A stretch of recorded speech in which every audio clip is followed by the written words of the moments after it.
नमस्कार, मी साक्षी अनास आणि yes Marathi news मध्ये आपलं स्वागत. पाहूया त्याच्या ठळक घडामोडी. महाराष्ट्रातील दुपारी 3 वाजेपर्यंत 38.70% मतदान, दिंडोरीत सर्वाधिक 45.95% मतदान. मात्र 8 राज्यांच्या तुलनेत महाराष्ट्रात सर्वाधिक कमी मतदान. पवई हिरानंदानी मतदान केंद्रावर ईव्हीएम मशीन बंद पडल्याने मतदान खोळंबलं. ठाकरे गटाच्या आदेश बांदेकरांचा संताप. ईव्हीएम मशीनला हार घातल्याने शांतिगिरी महाराजांवर आचारसंहिता भंगाचा गुन्हा दाखल. मनसे अध्यक्ष राज ठाकरे यांनी कुटुंबासह बजावला मतदानाचा हक्क. वांद्रे कलानगरमध्ये उद्धव ठाकरे यांनी केलं मतदान. 12वीच्या विद्यार्थ्यांची धाकधूक वाढली. उद्या 1 वाजता ऑनलाईन बोर्डाचा निकाल जाहीर होणार. आता पाहूयात ठळक बातम्या विस्ताराने. मुख्यमंत्री सहायता निधीच्या मदतीमुळे एका 3 दिवसाच्या बालकास मिळाले जीवनदान. सदरील घटना बारामती तालुक्यातील कराडी गावामधील आहे. येथील रहिवासी असणारे रवींद्र जाधव यांच्या अवघ्या 3 दिवसाच्या बाळावरती पुण्यामधील केईएम हॉस्पिटलमध्ये उपचार सुरू होते. सदरील उपचारासाठी त्यांना आर्थिक मदतीची गरज होती, तसेच त्यांची आर्थिक परिस्थितीही बेताची होती. म्हणून सदरील बाळाच्या वडिलांनी बारामती येथील वैद्यकीय मदत कक्षाचे पुणे जिल्हा समन्वयक श्री सतीश गावडे यांच्याशी संपर्क साधला असता अवघ्या 6 दिवसांमध्ये सदरील बाळाच्या उपचाराला आर्थिक मदत मिळवून दिली आहे. रुग्णसेवा हीच ईश्वर सेवा या ब्रीदवाक्याचा प्रत्यय खरोखर आज रोजी आला आहे. सतीश गावडे हे स्वतः पेशाने डॉक्टर असल्याने तसेच त्यांना समाजकार्याची आवड असल्यामुळे त्यांनी या कामाची सुरुवात कोरोना काळापासून केलेली आहे आणि असंख्य पेशंटला मुख्यमंत्री सहायता निधीतून आर्थिक वैद्यकीय मदत मिळवून दिलेली आहे. मुख्यमंत्री वैद्यकीय सहायता निधीची सुरुवात ही त्यावेळेचे मुख्यमंत्री असणारे देवेंद्र फडणवीस यांनी सुरू केली होती. त्यांच्या पावलावरती पाऊल ठेवून आत्ताचे मुख्यमंत्री असणारे श्री एकनाथ शिंदे यांच्या माध्यमातून असंख्य गरीब रुग्णांची वेळेत आर्थिक मदत झाल्याने त्यांचे प्राण वाचले आहेत.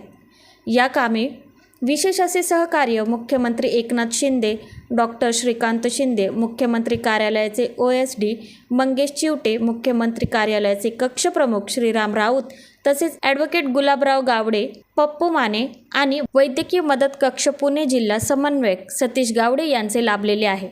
तरी वरील वैद्यकीय मदत कक्षाच्या पदाधिकारी आणि कार्यकर्त्यांचे पेशंटच्या नातेवाईकांनी आभार मानले आहे. नमस्कार, मी सतीश महादेव गावडे, शिवसेना वैद्यकीय मदत कक्ष पुणे जिल्हा समन्वयक. दिनांक 15/5/2024 रोजी मी संपर्क कार्यालय शिवसेना वैद्यकीय मदत कक्ष रचना मार्केट बारामती येथे ऑफिस उघडून काय पेशंट संदर्भात माहिती देत होतो. त्यामध्येच मला एक फोन आला महिला हॉस्पिटल बारामती येथून की नुकतंच बाळ जन्मलं आणि त्याला लघवी होत नव्हती. त्याची तपासणी केली असता त्याला किडनीचा प्रॉब्लेम निघाला. ते पेशंटचे नाव बेबी आकांक्षा जाधव बारामती हे माझ्याकडं संपर्क कार्यालयामध्ये आले. मी त्यांनी सांगितलं अशा आम्हाला पेशंटला पुण्याला न्यायला सांगितले. त्यांना मी एकच धीर दिला, तुम्ही बिलकुल घाबरू नका.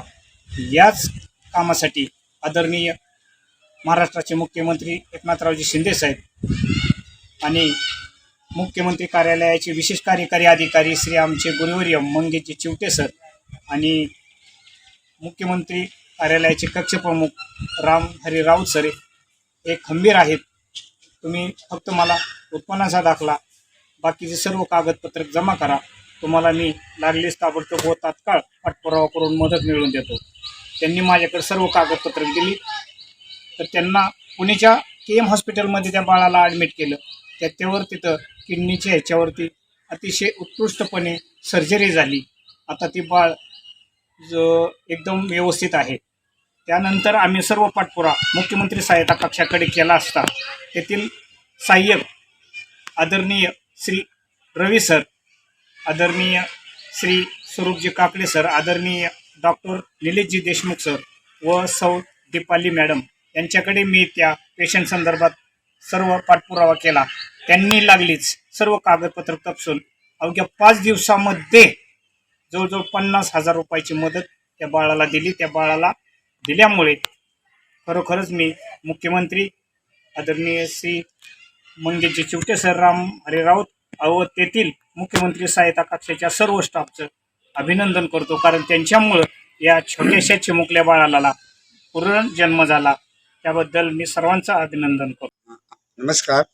आमच्या बाळाला जी मदत मिळालेली आहे त्यावर आदरणीय मुख्यमंत्री एकनाथजीरावजी शिंदे साहेब आणि आदरणीय मंगेशजी चिवटे साहेब यांचा मी खरंच अभिमान मानतो. तसेच आदरणीय राम राऊत सर यांचे देखील मी त्यांचे आभार मानतो. यांच्यामुळे आमच्या बाळाला अवघ्या 5 दिवसात जीवदान 50,000ची मदत मिळाली. त्याच्यामुळे 50,000ची मदत मिळाली. मला वाटते की असे मुख्यमंत्री महाराष्ट्राला कायमस्वरूपी पाहिजे. मी सर्वांचे धन्यवाद अभिनंदन. खास करून बारामतीचे सतीश गावडे हे जे कायमस्वरूपी आणि गोरगरिबांना मदत करतात त्यांचे बी मी धन्यवाद करतो. असंच त्यांचं कार्य पुढे चालू राहावं याचे मी धन्यवाद. वराणी तालुका देवळा येथे महायुतीचे उमेदवार भारती पवारांचे समर्थक पैसे वाटप करताना सापडलेले आहेत. सोशल मीडियामध्ये हा व्हिडिओ व्हायरल होत आहे. नक्की काय घडत आहे? मीडियावाला चालते जामो आणणार आहे का जायत तिथे जाऊ तिथे पैसा चालू शूटिंग करी घे तिथे पैसा आटप चालू शे म्हणा धडधडा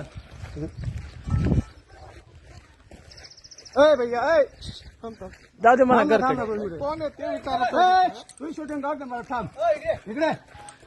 इथे पैसा वाटप चालू शेत हा पैसा वाटला मला दिला त्यातून रिपोर्ट वर ना पैसा वाटप चालू शेत पैसा का ना पैसा वाटप चालू शेत तिकडे जाऊ नको सरपंच नगरकडे त्याने इज्जत जाई सरपंच खिसा चक्कर हा पण तिला थांबा 1 मिनिट तुम्ही काल पैसा काल पैसा वाटप काढ पैसा हा हा काढ पैसा काढ मग गावना माणसं बटीला तुम्हाला काही विषय नाही त्यांना पैसा पैसा काढ पैसा काढ तू पैसा वाटप चालू पैसा पैसा काढ रे पैसा काढ खिचा तू 1 मिनिट तू ते नाम आणणार पैसा तुम्ही पैसा वर काढ पैसा तुम्ही काय काम शेत इकडे पैसा हा बरोबर पैसा कोणी सांग बरोबर पैसा काढ कोणी सांग याला फोटो काढ रे पैसा काढ पैसा वाट राहा तिथे इथे तुम्हाला बाहेर गावना लोक वाटते ना तुम्ही बाहेर गावना इथे काढ पैसा काढ पैसा दाखड वर पैसा काढते फक्त पैसा दाखड काढ वर पैसा दाखड शूटिंग पैसा काढ वर पैसा दाखड पैसा काढ अरे काय करत नाही पैसा काढ काल पैसा काढ पैसा कट काय तू सांगितलं पैसा बाहेर गावना लोक काय करत तुम्ही वाटायला पाहिलं होता इथे मग या दिवसा इथे ढवळ्या चालू पैसा काढ पैसा मग बाहेर गावना काय करायचे अण्णा बाहेर गावना बांधत इथे पैसा वाटाल तुम्ही कसा लाई करत आकला इथून या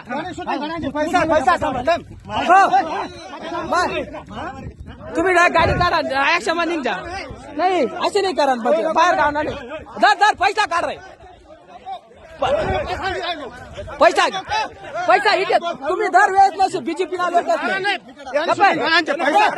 आपल्या गावातले अंडे नाहीत का आपल्या गावातले अंडे नाहीत का तुम्ही इज्जत घ्या बाहेर गावतो लाजा वाटतेच का तुमले आपल्या गावला तुम्ही काय सट्टा उपाडतात का अरे बाहेर गावला आपला राजकारण करायचं ना मादर होता तो तुमले अरे बाहेर गावला लोक सत्ता करायला ना आपल्या गावात किंमत घाल राहणार ना तुम्ही आपल्या गावनी बाहेर गावना आपल्या गावात भिकारी शेत 250 रुपयाले तुम्ही स्वतः वाटा ना बाहेर गावना मग तुम्ही स्वतः वाटा. 12वीचा निकाल उद्या 1 वाजता जाहीर होणार. बोर्डाकडून अधिकृत तारीख जाहीर. महाराष्ट्र राज्य उच्च माध्यमिक मंडळाच्या वतीने 12वीच्या परीक्षेच्या निकालाची तारीख जाहीर करण्यात आली आहे. मंगळवार 21 मे रोजी दुपारी 1 वाजता 12वीचा निकाल जाहीर केला जाईल अशी घोषणा महाराष्ट्र राज्य उच्च माध्यमिक मंडळाकडून करण्यात आली आहे. त्यामुळे आता 12वीचे विद्यार्थी आणि पालकांना निकालाची उत्सुकता लागली आहे. महाराष्ट्र राज्य माध्यमिक आणि उच्च माध्यमिक शिक्षण मंडळाकडून फेब्रुवारी आणि मार्च महिन्यात परीक्षा घेण्यात आली होती. 12वी परीक्षेसाठी 15,13,909 विद्यार्थ्यांनी नोंदणी केली होती. 12वीची परीक्षा 9 विभागीय मंडळातर्फे आयोजित करण्यात आली होती. मंडळामार्फत फेब्रुवारी-मार्च 2024मध्ये आयोजित करण्यात आलेल्या उच्च माध्यमिक प्रमाणपत्र इयत्ता 12वी परीक्षेचा निकाल मंडळाच्या विहित कार्यपद्धतीनुसार उद्या दुपारी जाहीर करण्यात येत आहे. महाराष्ट्र राज्य माध्यमिक व उच्च माध्यमिक शिक्षण मंडळाच्या पुणे, नागपूर, छत्रपती संभाजीनगर, मुंबई, कोल्हापूर, अमरावती, नाशिक, लातूर व कोकण या 9 विभागीय मंडळामार्फत फेब्रुवारी-मार्च 2024मध्ये घेण्यात आलेल्या उच्च माध्यमिक प्रमाणपत्र इयत्ता 12वी परीक्षेचा निकाल खालील अधिकृत संकेतस्थळावर मंगळवार दिनांक 21 मे रोजी दुपारी 1 वाजता ऑनलाईन जाहीर करण्यात येणार आहे. अधिकृत संकेतस्थळांचे पत्ते खालीलप्रमाणे आहेत: mahresult.nic.in, hscresult.mkcl.org, maha-sscboard.in, result.digilocker.government.in, result target publication.org. Yes मराठीसाठी संजय चांदघोडे, पुणे.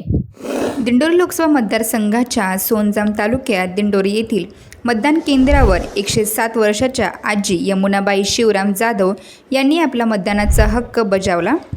संपूर्ण महाराष्ट्रामध्ये दिंडोरी लोकसभा मतदारसंघाची निवडणूक ही चर्चेचा विषय ठरले असून आता या मतदारसंघात 100 वर्ष पार करून 107व्या वर्षी पदार्पण केलेल्या यमुनाबाई जाधव यांनी आज आपला मतदानाचा हक्क बजावला. दिंडोरी लोकसभा निवडणुकीच्या पार्श्वभूमीवरती आज 20 मे 2024 रोजी 2 वाजेच्या सुमारास सोनजाम येथील 107 वर्षाच्या आजींनी केले मतदान. दिंडोरी तालुक्यातील सोनजाम येथील यमुनाबाई शिवराम जाधव यांनी आज मतदान केंद्रावर जाऊन त्यांनी आपला मतदानाचा हक्क बजावला.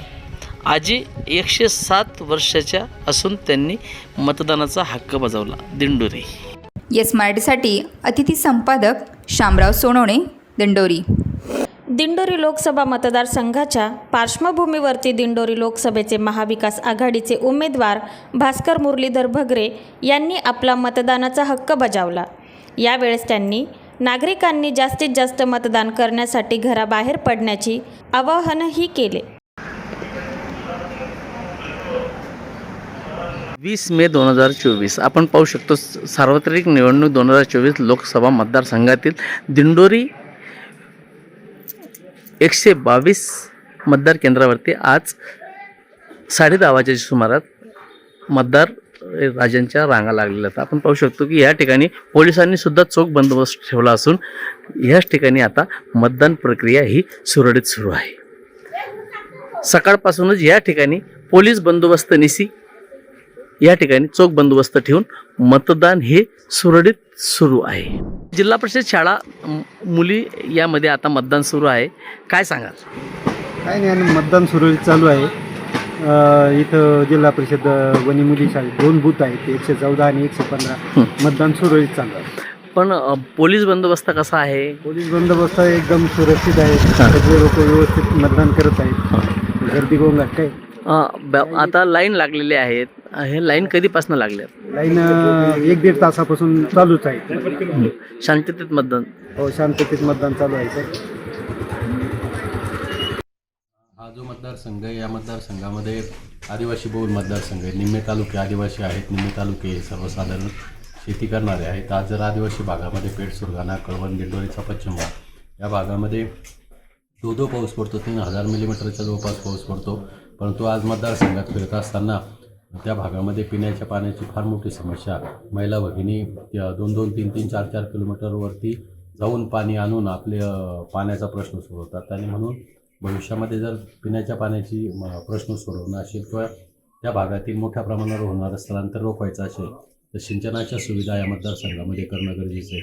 दुसऱ्या बाजूला कळवण, देवळा, चांदवड, येवला, निफाड, नांदगाव या भागामध्ये कांद्याचे उत्पादन होते, द्राक्षाचं उत्पादन होतं. आणि सरकारची भूमिका ही सातत्याने कांदा उत्पादक शेतकऱ्यांच्या विरोधातली. आणि त्यामुळे कांदा उत्पादक शेतकऱ्यांच्या ज्या समस्या आहेत त्या संसदेमध्ये मांडून केंद्र सरकारकडून शेतकऱ्यांच्या दृष्टीने चांगल्या प्रकारचे निर्णय घेण्यास भाग पाडण्यासाठी मी ही उमेदवारी करतो आहे. त्याचबरोबर तरुणांचे प्रश्न आहेत, रेल्वे मार्गाचे प्रश्न आहेत, महिला आहेत किंवा समाजातले वेगवेगळे घटक, कारण मी पंचायत समिती, जिल्हा परिषद, ग्रामपंचायत या माध्यमातून काम केलं आहे आणि त्यामुळे समाजातले वेगवेगळे जे घटक आहेत, मग त्यामुळे तरुणांच्या बेरोजगारीचा प्रश्न आहे, या भागामध्ये कांद्याचे प्रश्न एका बाजूला सरकार दरबारी मांडून कांद्यावरती प्रक्रिया करणारे उद्योग किंवा द्राक्ष शेती मोठ्या प्रमाणावरती आहे, द्राक्ष शेतीचे पडते भाव अलीकडच्या काळात, आणि म्हणून जर या ठिकाणी स्टोरेजसारख्या किंवा प्रक्रिया करणाऱ्यासारखे जर उद्योग या भागामध्ये आले, एका बाजूला शेतकऱ्यांचा प्रश्न सुटणार आहे आणि दुसऱ्या बाजूला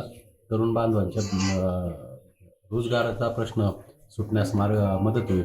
आणि म्हणून या भागामध्ये जे MIDC सारखे प्रकल्प किंवा प्रक्रिया करणारे उद्योग असतील किंवा शीतगृह असतील यासारख्या सुविधा या भागामध्ये करण्याचा माझा नक्कीच मानस आहे. त्यांना एका सर्वसामान्य कार्यकर्त्याला महाविकास आघाडी, इंडिया आघाडीच्या नेते आदरणीय शरदचंद्रजी पवार साहेब व इतर सर्व नेत्यांनी माझ्यासारख्या एका सर्वसामान्य कार्यकर्त्याला उमेदवारी दिली.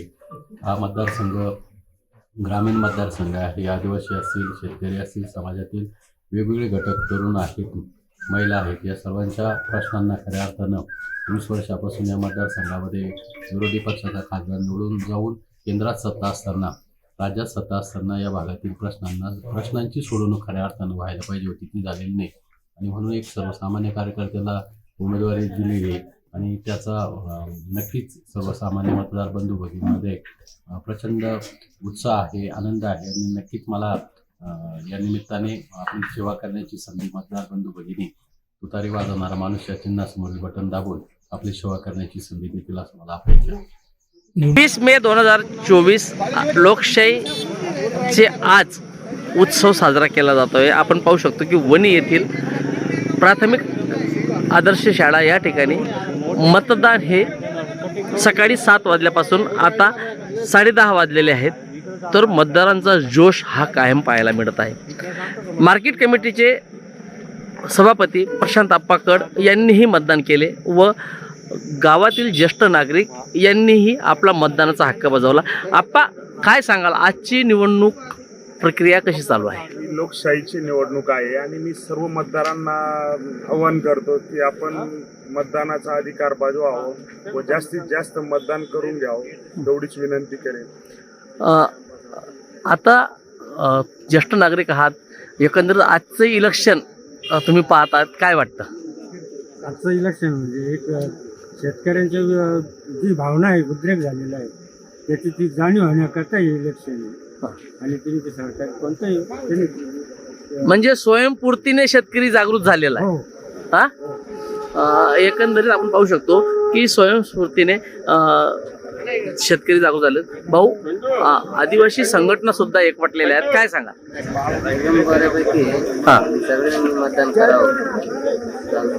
मतदान करण्याचे आव्हान सामान्य नागरिक पासून तर मार्केट कमिटीचे सभापती. येस मराठीसाठी अतिथी संपादक शामराव सोनवणे. हॉस्पिटल म्हणजे वैद्यकीय दलालांचा अड्डा झालाय. येस मराठी न्यूजचा स्पेशल रिपोर्ट.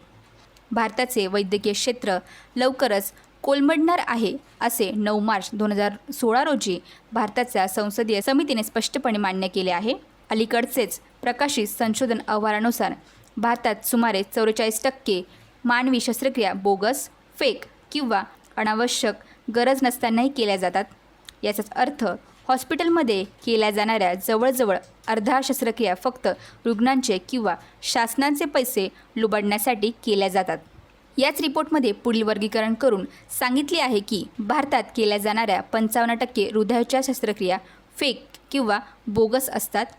48% हिस्टेरोक्टोमिया, गर्भाशय काढण्याची शस्त्रक्रिया, 47% कॅन्सर सर्जरी, 48% गुडघे प्रत्यारोपण, 45% सिझेरियन कृत्रिम प्रस्तुरी, खांदेरोपण, स्पाइन सर्जरी इत्यादी. महाराष्ट्रातील अनेक नामांकित हॉस्पिटलमध्ये केलेल्या पाहणीमध्ये आढळून आले की मोठ्या हॉस्पिटलमध्ये सिनियर डॉक्टरचे वेतन महिन्याला 1 कोटी रुपयांपर्यंत दिले जाते.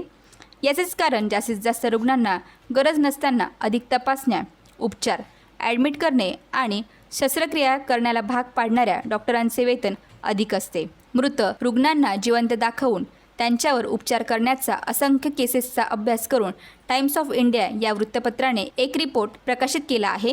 रुग्णांकडून जास्त पैसे उकळण्यासाठी हा अत्यंत घृणित प्रकार आता अनेक ठिकाणी उघडकीस आलेला आहे. एका नामांकित हॉस्पिटलमध्ये 14 वर्षाचा एका मृत युवकाला जिवंत आहे असं सांगून सुमारे 1 महिना व्हेंटिलेटरवर ठेवून उपचार केले आहे. शेवटी मृत घोषित केले. तक्रार केल्यावर हॉस्पिटल दोषी असल्याचे आढळून आले. हॉस्पिटलने तोडगा म्हणून 5 लाख रुपये कुटुंबाला दिले, परंतु 1 महिना कुटुंबियावर जो मानसिक अत्याचार करण्यात आला त्याचे काय? अनेक वेळा मृत रुग्णांवर त्वरित शस्त्रक्रिया करण्याचा बनाव केला जातो. त्यासाठी मृत रुग्णांच्या कुटुंबियांना तात्काळ पैसे भरण्यास सांगितले जाते. नंतर रुग्ण शस्त्रक्रिया करताना मरण पावल्याचे जाहीर केले जाते. भरलेले पैसे आणि शस्त्रक्रियेसाठी मोठी रक्कम वसुली केली जाते. इन्शुरन्स म्हणजे मेडिक्लेमचा घोटाळासुद्धा असा भयंकर आहे. भारतात सुमारे 68% लोकांनी मेडिक्लेम इन्शुरन्स घेतलेला असतो, परंतु जेव्हा गरज पडते तेव्हा अनेक कुलपत्या करून रुग्णांना इन्शुरन्सचा क्लेम नाकारला जातो किंवा आंशिक रक्कम दिली जाते. बाकी सर्व खर्च रुग्णांच्या नातेवाईकांना करावा लागतो. इन्शुरन्सचे खोटे क्लेम करणाऱ्या सुमारे 3000 नामांकित हॉस्पिटलांना मोठ्या इन्शुरन्स कंपन्यांनी काळ्या यादीत टाकलेले आहे. कोरोना काळात अनेक मोठ्या हॉस्पिटलांनी कोरोनाच्या खोट्या केसेस दाखवून इन्शुरन्स कंपन्यांना चुना लावल्याचे असंख्य प्रकार उघडकीस आलेले आहे. मानवी अंगाची तस्करी हा एक अतिशय गृहीत व्यवसाय मोठ्या प्रमाणात चालतो. इंडियन एक्सप्रेसने 2019मध्ये या संबंधित एक हृदयद्रावक घटना समोर आणली आहे. हजारो कोटी रुपयांचा हा धंदा कसा चालतो ते बघा.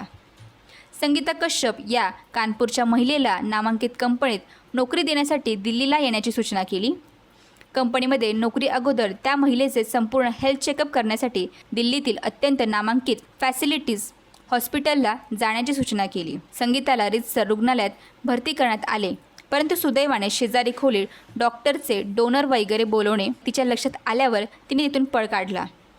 ज्या मित्राने तिला हॉस्पिटलला नेले होते त्याला हा प्रकार सांगितल्यावर उलट त्याने संगीताला धमकाविले आणि 50,000 रुपये मागू लागला. तिने या प्रकरणाची पोलिसाकडे तक्रार केली. पोलिसांनी तपासणी अंती एका मोठ्या हजारो कोटी रुपयांच्या अवयव तस्करी करणाऱ्या आंतरराष्ट्रीय टोळीचा पर्दाफाश झाला. पोलिसांनी आपल्या अहवालात नमूद केले आहे की या प्रकरणात police, doctor, medical support staff सर्वजण सामील होते. हॉस्पिटल रेफरल स्कॅम हा तर सर्वांना माहीत असलेला आणि सर्रास चालणारा प्रकार आहे. आपल्याला परिचित किंवा इतर कोणत्याही डॉक्टर रुग्णाला गंभीर आजार आहे असं सांगून मोठ्या नामांकित हॉस्पिटलला ॲडमिट होण्यास सांगतात. अपोलो, ॲपेक्स इत्यादी अनेक हॉस्पिटलचे रेफरल मेंबर असतात. असे हॉस्पिटल डॉक्टरसाठी रेफरल ट्रेनिंग प्रोग्राम घेतात. मुंबईतील प्रसिद्ध कोकिलाबेन हॉस्पिटलने तर वार्षिक 40 रुग्ण पाठवण्यासाठी 1 लाख रुपये, 50 रुग्णांसाठी 1.5 लाख रुपये, 75 रुग्णांसाठी 2.5 लाख रुपये देण्याची लिखित स्वरूपात जाहीर केलं आहे. रुग्णांना काही झाले असो अगर नसो, फक्त रुग्ण पाठवण्याची रक्कम डॉक्टरांच्या बँक खात्यात जमा केली जाते. डायलिसिस स्कॅम हा अत्यंत सरळ आणि सोपा कोट्यावधी रुपयांचा लुटीचा प्रकार आहे. बँगलोर येथील काही नामांकित पॅथॉलॉजी लॅब्सवर इन्कम टॅक्स विभागाच्या धाडीमध्ये अनेक लॅब्सकडे 100 कोटींच्या वर रुपये कॅश आणि 3.5 किलो सोने आढळून आलेले होते. पुढे असे आढळून आले की डॉक्टरांना देण्यासाठी ते ठेवण्यात आले होते. रुग्णांना काही झाले असो किंवा नसो, डॉक्टर त्यांना चेकअपसाठी पाठवितात. तिथून त्यांना 40 ते 50% कमिशन मिळते. जबरदस्ती केल्यास या चेकअपमधील 1 ते 2 तपासण्या करून बाकी सर्व रिपोर्ट हेराफेरी करून दिले जातात. हा धंदा तर फारच नफेखोरीचाच आहे. त्यामुळे देशात सुमारे 2 लाखांच्या वर लॅब्स कार्यरत आहे, परंतु यातील फक्त 1000वर लॅब्स प्रमाणित आहे. असाच एक मोठा स्कॅम फार्मा कंपन्यासुद्धा चालवितात. देशातील 20 ते 25 मोठमोठ्या औषध कंपन्या डॉक्टरांवर 1,000 कोटी रुपये दरवर्षी खर्च करतात. डोलो गोळी विकणाऱ्या कंपनीने डॉक्टरांना 1,000 कोटी रुपये दिल्याचे उदाहरण कोरोना काळात जगजाहीर झालेले आहे. डॉक्टरने आपल्या कंपनीचे औषध लिहावे म्हणून त्यांना लाखो रुपये कॅश, विदेश दौरा, पंचतारांकित हॉटेलमध्ये 5 ते 7 दिवसांचे वास्तव्य इत्यादी. USV लिमिटेड कंपनी तर प्रत्येक डॉक्टरला 3 लाख रुपये कॅश ऑस्ट्रेलिया किंवा अमेरिका ट्रिप देते. हॉस्पिटल आणि फार्मा कंपन्यांचे एक वेगळे स्कॅम आणखी आहेत. अनेक फार्म कंपन्या मोठ्या हॉस्पिटलांना औषधी, सर्जरी साहित्य अत्यंत कमी दरात उपलब्ध करून देतात. त्यावर MRP मात्र प्रचंड असते. इंडिया टुडेने याचा पुरावा देत सिद्ध केले आहे. एमक्युलर कंपनी आपल्या टेमिक्युलर हे कॅन्सरचे औषध हॉस्पिटलांना 1,950 रुपयांना देते. हॉस्पिटल मात्र रुग्णांकडून या औषधांचे 18,645 रुपये वसूल करतात. यात सर्व हॉस्पिटल्स सामील असतात. Medical council of India he doctor आणि हॉस्पिटल्सवर नियंत्रण ठेवणारी देशाची सर्वोच्च संस्था आहे. 2016मध्ये केंद्र सरकारने या संस्थेच्या कार्यप्रणालीची चौकशी करण्यासाठी एक समिती नियुक्त केली. या समितीने आपल्या अहवालात स्पष्ट नमूद केले आहे की MCI नवीन मेडिकल कॉलेजला परवानगी देण्यात खूप उत्सुक असते, मात्र डॉक्टर आणि हॉस्पिटल्स नियंत्रण करण्यात हेतुपुरस्सर दुर्लक्ष करीत आहे. देशातील डॉक्टर MCIच्या नियमांची रोज पायमल्ली करतात, परंतु याची जनतेला कल्पना नसते. उदाहरणार्थ, डॉक्टरने कोणत्याही कंपनीचे ब्रँडेड औषध लिहायचे नसून साल्टचे जेनेरिक नाव लिहिले पाहिजे. 1.8 नुसार उपचार करण्याआधी डॉक्टरने आपली संपूर्ण फी सांगितली पाहिजे. इत्यादी अनेक नियमांचे उल्लंघन रोज केले जाते. तपासण्या आणि उपचार करण्यापूर्वी रुग्णाला योग्य माहिती देऊन त्यांची स्वीकृती घेणं हे आवश्यक आहे. शासकीय योजनांचा स्कॅम हा नवीन आणि अफलातून प्रकार तर हल्ली हजारो कोटींचा झाला आहे. माजी सैनिक हॉस्पिटलला गेला की त्यांना फक्त सर्दी किंवा इतर किरकोळ समस्या असेल तरीसुद्धा ॲडमिट केले जाते. त्यांच्या नकळत एखादी सरकारी योजनेत बसवले जाते. रुग्णांना नको ते उपचार करण्याचा देखावा केला जातो. 7 ते 8 दिवसात सुट्टी दिली जाते. तोपर्यंत त्यांचे लाखोंचे बिल सरकारी योजनेतून भ्रष्ट अधिकाऱ्यांच्या कृपेने डॉक्टरांच्या खात्यात जमा झालेले असते. अर्थातच खोट्या चेकअप आणि तपासण्यांचा उपचारांचा कागदोपत्री आधार याला द्यावा लागतो. येस मराठीसाठी संपादकीय. नांदगाव शहरात पथसंचलन करत असताना पोलीस अधिकारी व कर्मचारी. 5व्या टप्प्यातील मतदान आज वार सोमवार दिनांक 20 मे 2024 रोजी पार पडत असून मतदान शांततेत पार पडावे यासाठी शहर पोलीस दलाने शहरातील प्रमुख मार्गांवरून डॉक्टर बाबासाहेब आंबेडकर चौक, महात्मा फुले चौक, दत्त मंदिर चौक, कालिका चौक, एकविरा देवी मंदिर, छत्रपती शिवाजी महाराज स्मारक, बालाजी चौक, वीर भगवान, काकळीज व्यायामशाळा, मोठे राम मंदिर, शनी मंदिर, हुतात्मा चौक पथसंचलन केले. नांदगाव शहरात शांतता व सुव्यवस्था अबाधित राहावी यासाठी रूट मार्चचे आयोजन केले होते. नांदगाव पोलीस निरीक्षक प्रीतम चौधरी यांच्या मार्गदर्शनाखाली सहाय्यक पोलीस निरीक्षक सुनील बडे यांच्यासह पोलीस उपनिरीक्षक संतोष बहाकर, पोलीस उपनिरीक्षक मनोज वाघमारे, पोलीस ठाण्यात संचलनाचा समारोप झाला. संचलनात 6 पोलीस अधिकारी, महिला पुरुष पोलीस कर्मचारी तसेच गृहरक्षक दलाचे जवान सहभागी झाले होते.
येस मराठीसाठी तालुका प्रतिनिधी विजय बडोदे, नांदगाव. अशाच प्रकारच्या ताज्या घडामोडींसाठी येस मराठी न्यूज यूट्यूब चॅनलला शेअर करा, सबस्क्राईब करा, लाईक करा आणि पाहत राहा येस मराठी न्यूज.